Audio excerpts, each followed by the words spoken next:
Hello there again. Another thing to look at. It's a disco flash lamp. Again, bought on eBay. It was €4.45, which is really cheap for a flash lamp. Now, I notice it doesn't say strobe, so I don't know if it. Well, you'll find out if it's a strobe or not.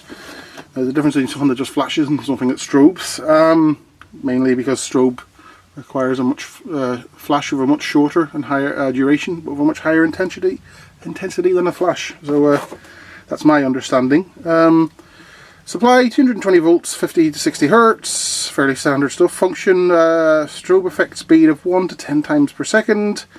Dimensions 150 by 100 by 65 millimeters. Same on the back. On the side, it talks about colours, but none of them are ticked. I actually purchased it, it didn't actually give me a choice. So we'll find out what it is. Anyway, so I'll put that to one side because here's one I unboxed earlier. Hey, he doesn't make a mess. Here it is. There's the array of LEDs. 1, 2, 3, 4, 5, 6, 7, 8. 8 times 3. So 24 lights, 24 LEDs. There's the knob to change the speed, I'm assuming. It has an American plug on it. And the lead isn't very long. I'd say it's about less than a metre. About 80 centimetres or thereabouts. The first thing that sort of hits you about this is it's really cheap plastic. It's really nasty cheap plastic. Stuff you can scratch very easily. Look, if you look at this. Oh. So it's not it's definitely not professional grade. It also has a smell that you just associate with cheap nasty electronics. It's that kind of slightly chemically smell that you would get from like just cheap and nasty stuff you get from a pawn shop. Yeah, it doesn't smell good at all. But let's plug it in and see if it works and see how it looks. So I will take my dodgy adapter. I do have a proper certified one, but can I find it? Nope. And I will, just out of curiosity, plug in the power meter as well, just to see what sort of power this thing does take. And plug it in there. Oh, and there we get flash. I'll flip this over so you can see it better. And it's taking, how many watts are we getting here?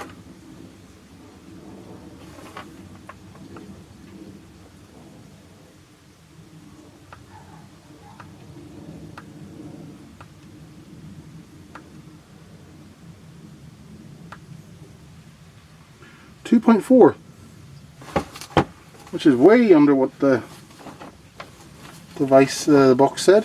Is that right?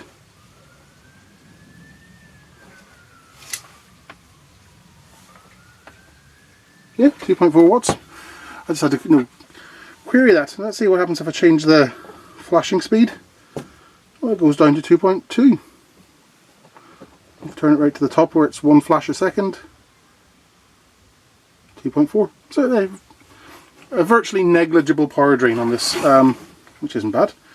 Now it says it goes from 1 flash every second to 10 flashes a second. I suspect that's a bit more than 1 flash per second. That's that feels like 1 flash every what, quarter of a second or half a second. Oh, who cares? Now it's blue, which is not what I expected. I expected white in a strobe light, but there you go. One of the things I'm picking up on it is that it's got a very focused beam. You can probably see that on the screen there and the video, which is probably inducing photosynthesis of epilepsy in those people who have that. If you are having a seizure, I do apologise. Maybe I should put a warning at the start of the video. So unlike proper strobe lights, which are designed to fill a space evenly, this is quite focused, which is unfortunate. I suppose if we could put a diffuser screen on this, it might help. It doesn't really fill a space very well, so what do you expect for €3.45? So what I'm going to do now is unplug it and have a quick nosy inside and see what's going on in there. I kind of suspect I kind of know what I'm going to find. It's probably going to be some kind of switch mode power supply. Sorry, going into possibly some custom circuitry. or possibly some sort of generic, a better screwdriver than that, some sort of generic chip that's used in a lot of these things. Where's a good screwdriver? Here, screwdriver. Try this one. Hey, here we go. Yeah, there's actually the Ireland-Italy game on TV right now.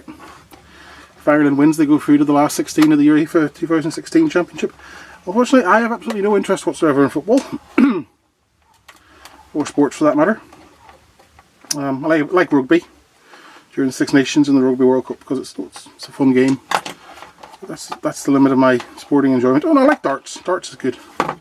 Ooh, that's very. It's a very interesting setup there. A bit wobbly there. So let's see if I can get this out. How do I get this out? Are they using the button, the knob, to hold it in place? You know something? By Jeeves, I believe they are.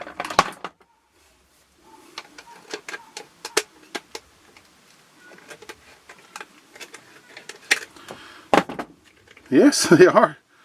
So my first concern there is, possibly with safety, is that they've got this mains going straight into this board. And in the unlikely event of something going wrong, it's a bit too close to exposed metal on the outside, namely that bolt. So there's a potentiometer there. Is that a 555? So you got a couple of you've got a capacitor there, which I'm assuming is a dropper. Big capacitor for dropping.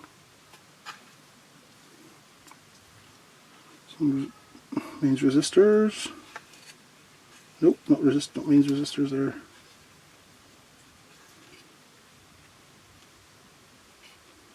Commute. See if I can find my little magnifier.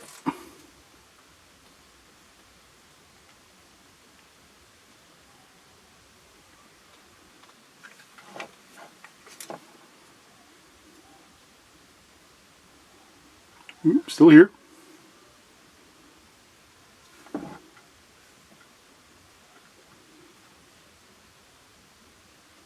Yeah. Okay, well, what we have is, yep, it is, it does appear to be a 555. This is old school. Mains comes in, goes for a capacitive dropper, 555 resistor, going through the pot to adjust the frequency, it comes back out and powers the lights. It's really very basic, and yeah, it works, it does the job, I suppose. My only concern, as I say, is the way they're sort of cheating to hold this in place, because potentially you've got exposed metal here. You've got mains going straight in, so there's no physical isolation. There's no isolation really to speak of between mains and the LED. So God forbid, and it would be extremely unlikely, but you never know in these situations, that the mains could come in here, and if there was a problem on the board, something shorted out, or the wires, even if those wires came off, because they're not well soldered on, they could come, if the live wire came off and touched some other part of the circuit, it could make this this knob live. And although you do have the plastic knob on top of it, let's be honest, it's not unusual. It wouldn't be unusual to lose that. So yeah, I would have some concerns with the safety of this. Actually, like, the design is simple. It's a 555 circuit. You can't get simpler than that. Goes through some resistors, which powers the LEDs, which are connected in series. So there's a fair whack of So there's a, oh, they're really pushing the current for those LEDs.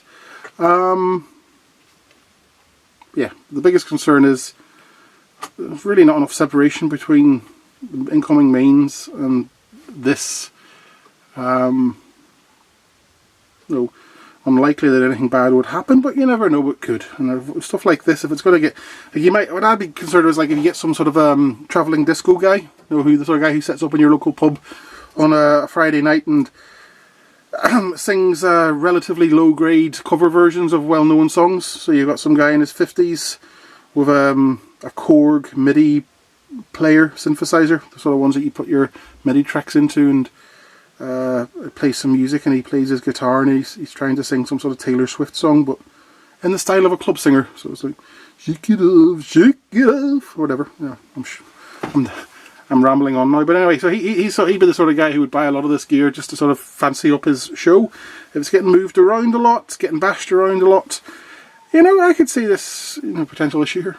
So it's not bad, but I would have concerns with safety, so I wouldn't recommend it.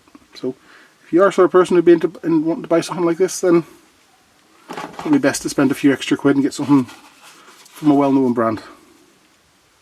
There you go. And with that, I bid you good night.